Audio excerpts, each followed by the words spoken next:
Welcome to Mythos AI, your source for Cliff's Notes on complex subjects. Join Anna and Phil for yet another engaging conversation. Welcome back. Today we're going to take a deep dive into Barack Obama's foreign policy doctrine. Oh, yeah. We're going to be focusing on two very specific events that happened during his presidency, the 2014 Russian annexation of Crimea Right. and the Syrian civil war.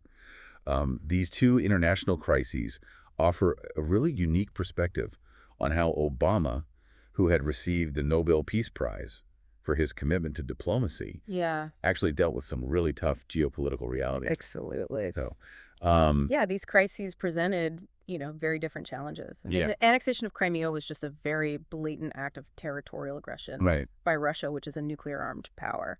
And it really kind of directly challenged the post-Cold War order. Syria, on the other hand, was this incredibly complex humanitarian crisis with a brutal dictator, fragmented rebel groups. You have the rise of ISIS and the involvement of all these regional powers like Iran. Right. It was just a recipe for absolute devastation. Yeah. To understand Obama's responses to all of this, Yeah. we need to understand the core principles that shaped his overall foreign policy approach, often referred to as the Obama Doctrine. This approach marked kind of a significant departure from the more interventionist policies of the previous administration. Absolutely. So could you give us a breakdown of what those core tenets of the Obama Doctrine are? Sure. The Obama Doctrine really emphasized diplomacy first and foremost. Okay. He believed in engaging with adversaries, exhausting all diplomatic options before resorting to any kind of military action. Okay. And this is really evident in some major diplomatic achievements that happened during his presidency, like the Iran nuclear deal. Years and years of painstaking negotiations went into that, resulting in Iran agreeing to limit their nuclear program in exchange for, lifting of sanctions. Right. And then you also have the normalization of relations with Cuba. This ended decades of hostility, so it was a huge deal. Yeah. So yeah, diplomacy was really at the forefront. Okay. Alongside diplomacy, though, he stressed multilateralism. Yes, absolutely. So can you tell us a little bit about how that played out? Yeah. So he sought to strengthen alliances. He wanted to work through global institutions like NATO, Right. the United Nations, the G20. In response to Russia's actions in Ukraine, Obama worked really hard to reassure those NATO allies in Eastern Europe, increasing military presence, increasing cooperation. This all became known as the European Reassurance Initiative. And he also he saw climate change as a global challenge that required collective action. Yeah. And this led to that landmark Paris Agreement, Right. where nearly 200 countries committed to reducing greenhouse gas emissions. Right. So these were kind of big multilateral wins. Yeah, definitely. Another key tenet of the Obama Doctrine was strategic restraint. Yes. And I think that, having inherited the wars in Iraq and Afghanistan, Right. Obama was obviously wary of costly, protracted military entanglements. Right. So he tended to favor more targeted military actions like drone strikes against terrorist groups and often relied on special operations forces. Right. Rather than kind of these large-scale deployments of conventional troops. Exactly. So it's about choosing your battles. Yes. This approach, which is often referred to as smart power, was really aimed at blending military strength with diplomatic engagement Yes. and economic tools. It wasn't about abandoning hard power altogether. Right. It was about using it more strategically and in conjunction with these other tools of influence. Yeah. It's about a more targeted approach. Yeah. Now, the use of drone strikes against terrorist targets was a controversial aspect of this. Absolutely. It raised a lot of ethical and legal questions about things like extrajudicial killings and civilian casualties. Yes, very much so. But, despite some of these successes, the Obama Doctrine definitely faced criticism, particularly from those who kind of viewed it as a sign of American weakness and a retreat from global leadership. And these critics argued that Obama's focus on diplomacy and restraint actually emboldened adversaries like Russia and China, who sensed a lack of American willingness to use force to defend its interests or support its allies. Right. That was definitely a common criticism. Okay. So now let's examine the first of our two case studies. Yeah. The Russian annexation of Crimea in 2014. This was a really significant escalation of tensions between Russia and the West. It actually marked the first time since World War II Wow. that a European power had seized territory from another by force. It was really unprecedented. Yeah. And Crimea, it's this peninsula on the Black Sea. It's got a very complex history. Right. It was actually part of Russia for centuries. Oh, wow. But then it was transferred to Ukraine, which was then a republic of the Soviet Union in 1954. Good. And after the collapse of the Soviet Union in 1991, Crimea became part of an independent Ukraine, although it still retained a majority Russian-speaking population. Okay. So fast forward to 2014, we have this pro-Western revolution in Ukraine, Right. which ousted the pro-Russian president, Viktor Yanukovych. Yeah. Russia saw this as an opportunity to kind of assert their influence and prevent Ukraine from aligning further with the West. So they seized control of Crimea, using troops already stationed at a Russian naval base on the peninsula. Right. And they held this very hastily organized referendum, Yes. which was widely considered illegitimate by the international community. Absolutely. But as a result of that, Crimea was formally annexed by Russia. Right. And this was, a blatant violation of international law and Ukraine's sovereignty. A very clear violation. So the United States at this point faced a very difficult choice. Yes. How to respond to this act of aggression without triggering a wider conflict with Russia, a nuclear-armed power. Yeah, the stakes were very high. Yeah. And this situation was further complicated by the Budapest Memorandum, Right. which was a 1994 agreement in which Ukraine had actually given up its nuclear arsenal, which it had inherited from the Soviet Union, in exchange for security assurances from Russia, the United States, and the United Kingdom. Exactly. So although the Budapest Memorandum didn't explicitly obligate the United States to defend Ukraine militarily, it did raise a lot of questions about America's credibility and its commitment to international norms. Some argue that the United States actually had a moral obligation to defend Ukraine's territorial integrity, having encouraged it to relinquish its nuclear weapons. Right. There was definitely a sense of responsibility there. Yeah. So ultimately, how did Obama respond? Well, Obama opted for a strategy that prioritized economic and diplomatic pressure over direct military intervention. Right. He worked very closely with European allies to impose sanctions on Russia. And these sanctions targeted key individuals, businesses, and sectors of its economy. Right.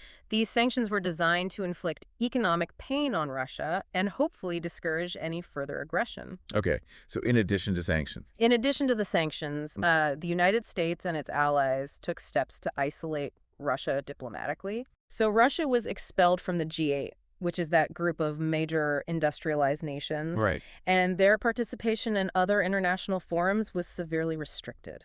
Okay.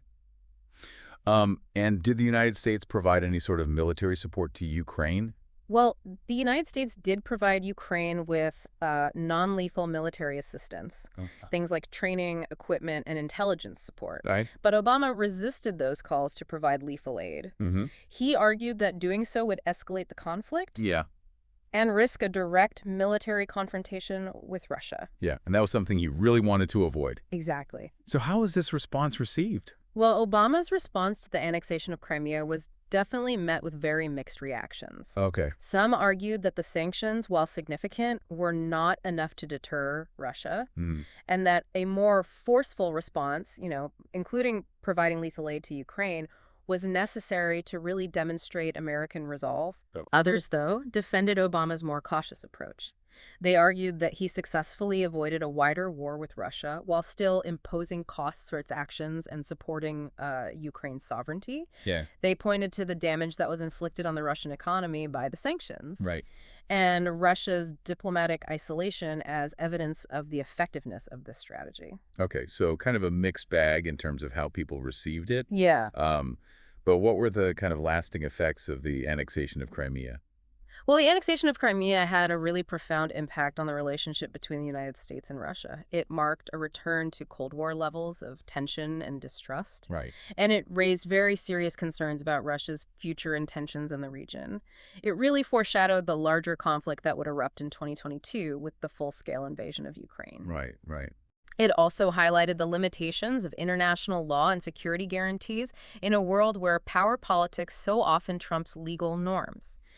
The Budapest Memorandum, which was intended to ensure Ukraine's security after it gave up its nuclear weapons, proved to be a pretty weak deterrent in the face of Russian aggression. Yeah, it's a really interesting point. So the annexation of Crimea was definitely a defining moment for Obama's foreign policy. It forced him to confront this challenge of balancing his commitment to diplomacy and restraint with the need to respond to this blatant violation of international law by a nuclear-armed power. It was a real test of American leadership on the world stage and really a harbinger of the increasingly complex geopolitical landscape that would define the years to come. I think that's a great way to put it. It was a real turning point. Now let's shift our focus to the Syrian civil war, which presented a completely different set of challenges for Obama's foreign policy. The Syrian conflict, which began in 2011 amidst the Arab Spring uprisings, very quickly escalated into this brutal, multifaceted war with a dizzying array of actors. Yeah, it's a very complicated situation. So can you kind of break down who the major players were and what their interests were? Sure. So the conflict basically pitted the authoritarian regime of Bashar al-Assad, who was backed by Russia and Iran, against this very fragmented opposition that included various rebel groups, some of which had ties to extremist ideologies. And then to make things even more complicated, you have the emergence of ISIS, which is a terrorist organization that seized control of large swaths of territory in both Syria and Iraq, declaring a caliphate and carrying out just brutal atrocities. Yeah, and the Syrian civil war, I mean, this created a humanitarian catastrophe of just immense proportions. Absolutely. We're talking hundreds of thousands of civilians killed, millions displaced, or widespread destruction of infrastructure. It was absolutely devastating. Yeah. So for the Obama administration, this Syrian conflict presented a real moral dilemma and a strategic quagmire. Yeah, it was a very difficult situation. On the one hand, there was this very strong humanitarian imperative to try to alleviate the suffering of the Syrian people and prevent further bloodshed. But on the other hand, the prospect of the U.S. getting entangled in yet another protracted Middle Eastern conflict, particularly after the long wars in Iraq and Afghanistan, was a very daunting prospect. Yeah, it's understandable that there was a lot of hesitation. Yeah. So how did Obama initially approach the Syrian crisis? Well, initially his approach was quite cautious. He called for Assad to step down, and he provided non-lethal aid to some of those moderate rebel groups. But he really resisted any calls for direct U.S. military intervention. Okay, and why was that? Well, there were several reasons. One reason was his belief that there was no easy military solution to this conflict, and that any kind of large-scale intervention could very easily lead to unintended consequences and further instability, which is something, the U.S. had experienced before. In Iraq, for example. Exactly. Okay. So was there a particular event or turning point in the conflict that changed Obama's calculus? Yeah. So a key turning point in the conflict, and actually in Obama's presidency, came in 2012 when he drew this red line on the use of chemical weapons by the Assad regime. The infamous red line. And what exactly did that entail? So in a speech, Obama declared that the use of chemical weapons would be a game changer, and that he would be prepared to use U.S. military force to prevent it. So this declaration was intended to deter Assad from using these horrific weapons. Yes. And to signal American resolve in upholding international norms against their use. Exactly. He wanted to send a very clear message. Okay. So what happened next? Well, unfortunately, in August 2013, there was a horrific chemical weapons attack in the Ghouta suburbs of Damascus, which killed hundreds of civilians, including many children. Yeah.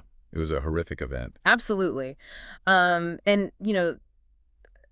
This attack was widely attributed to the Assad regime.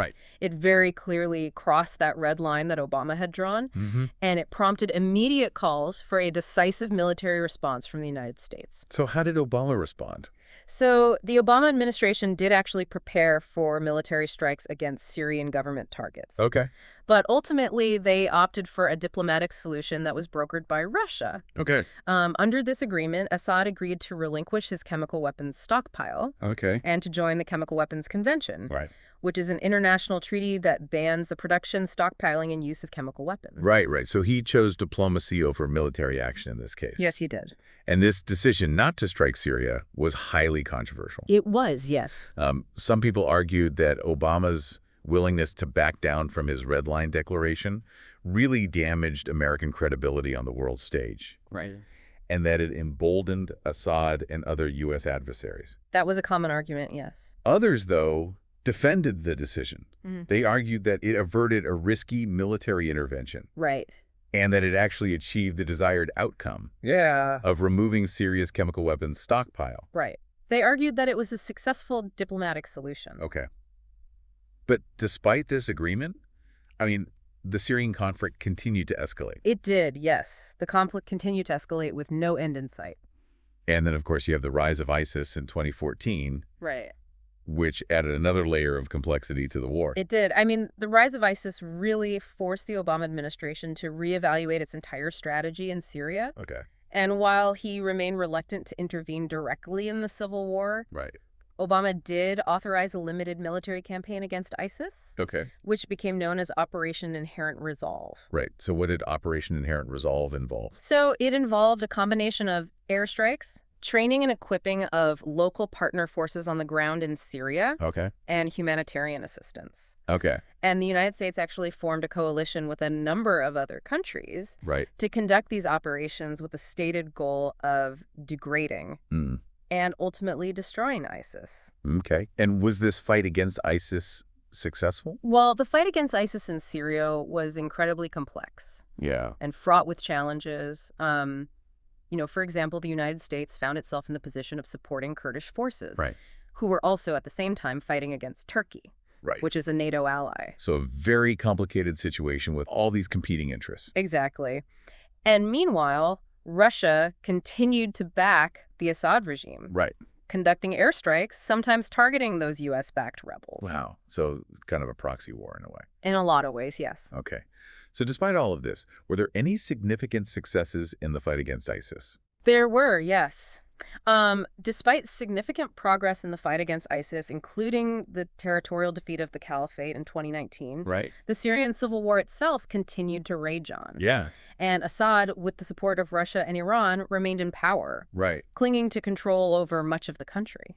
Looking back at these two crises, the annexation of Crimea and the Syrian civil war, we can see how they really highlight the core tenets of Obama's foreign policy doctrine Yeah, definitely. and the difficult choices that he faced in navigating this very complex and volatile global landscape. Absolutely. So in both cases, he really sought to avoid direct military intervention with Russia, prioritizing these diplomatic and economic measures to try to address the challenges. Right. In Crimea, he rallied international support for sanctions against Russia and worked to isolate them diplomatically. Yeah. And in Syria, he pursued that combination of limited military action against ISIS and diplomatic efforts to eliminate Assad's chemical weapons arsenal. Right. It was really a multi-pronged approach. Yeah, and this really reflected Obama's belief in the importance of diplomacy, multilateralism, and strategic restraint. Absolutely. He really sought to work through these international institutions and alliances rather than acting unilaterally. And he was very wary of the costs and risks of those large-scale military interventions. Yeah, particularly after the experiences in Iraq and Afghanistan. Right. But this approach, it wasn't without its critics. Yeah. Some people argued that it projected an image of American weakness. Right. And that it emboldened adversaries like Russia and Assad. Yeah, and they contended that the lack of a more forceful military response to the annexation of Crimea may have signaled to Putin that he could act with impunity in the region. Right. Which ultimately paved the way for the 2022 invasion of Ukraine. Right, and there's really no way to know for sure how things would have played out differently. Yeah, it's all hypothetical at this point. But it's a very valid point. And similarly, the decision not to enforce the red line in Syria by launching airstrikes after that chemical weapons attack was seen by some as a missed opportunity to deter future atrocities and potentially alter the course of the conflict. Yeah, and that was a really tough decision for Obama. Yeah.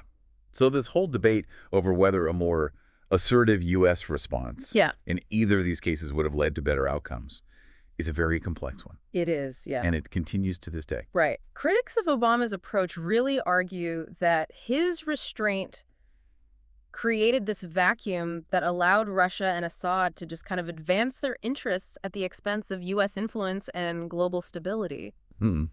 They argue that a stronger response in Crimea, Right. including giving lethal military aid to Ukraine, Yeah. might have actually deterred Russia's later aggression, Yeah. and that a more decisive military intervention in Syria Right. could have prevented the rise of ISIS and ultimately saved countless lives. So a very different approach. Yeah. Um, But on the other hand, supporters of Obama's approach maintain that his policies prevented the United States from being drawn into these costly and potentially unwinnable wars. right. They argue that his emphasis on diplomacy and restraint allowed the United States to achieve important objectives, Mm-hmm. like the Iran nuclear deal and the Paris Agreement on climate change. Right. They also point to the fact that those sanctions that were imposed on Russia after the annexation of Crimea Yeah. did have a significant impact on their economy, Right. and that the diplomatic agreement that led to the removal of Syria's chemical weapons stockpile was a notable achievement. So it's kind of a balance between these two competing perspectives. It is. It's a very complex issue. And ultimately, Obama's foreign policy legacy Yeah, is a very mixed one. I think that's fair to say. He achieved these notable diplomatic breakthroughs, Mm-hmm. but he also faced a lot of criticism for his handling of these crises, like Crimea and Syria. So I think his presidency really underscored the complexities of navigating the global landscape Yeah. in a world where the lines between war and peace are often very blurred, Yeah, and the options for intervention are rarely straightforward. absolutely. So the lessons that were learned from Obama's approach to foreign policy really continue to shape debates today They do. as the United States grapples with all these new challenges. Right. Things like the rise of China, the resurgence of great power competition, Yeah. and the proliferation of all these new technologies. It's a rapidly changing world. It is, yeah. Mhm. I mean, the question of how to balance diplomacy with military force, how to respond to aggression from adversaries, Right. and how to address these really complex humanitarian crises. It remains as relevant as ever. I think the Obama era serves as a really important reminder Yeah. of the difficult choices and unintended consequences that often accompany these decisions on the world stage. Right. It really highlights the importance of carefully considering the potential costs and benefits of different policy options, and the need for a clear and consistent strategy for advancing American interests and values in this really complex and ever-changing world. So I think as we conclude this deep dive into Barack Obama's foreign policy doctrine, we're left with a number of thought-provoking questions. Yeah, definitely. Did his emphasis on diplomacy and restraint ultimately make the world a safer place? Right. Or did it actually embolden adversaries and create greater instability in the long run? Yeah. Was his handling of crises like Crimea and Syria a testament to his prudence and pragmatism? Yeah. Or was it a sign of weakness and indecision? Those are really tough questions to answer. They are, yeah. And these are questions that historians and policymakers will continue to debate for years to come. Absolutely. But I think by examining the complexities of these two very pivotal events, we can gain a much deeper understanding of the challenges and dilemmas of American foreign policy in the 21st century. I completely agree. It's an ongoing discussion that we need to keep having. Yeah, and it's one that I think we've only just scratched the surface of today. So we hope you'll continue to explore these issues and join us again next time for another deep dive into history. Thanks for listening, everyone. Thanks for listening to Mythos AI. Stay tuned for more concise insights. And remember to hit the like button and subscribe for future episodes.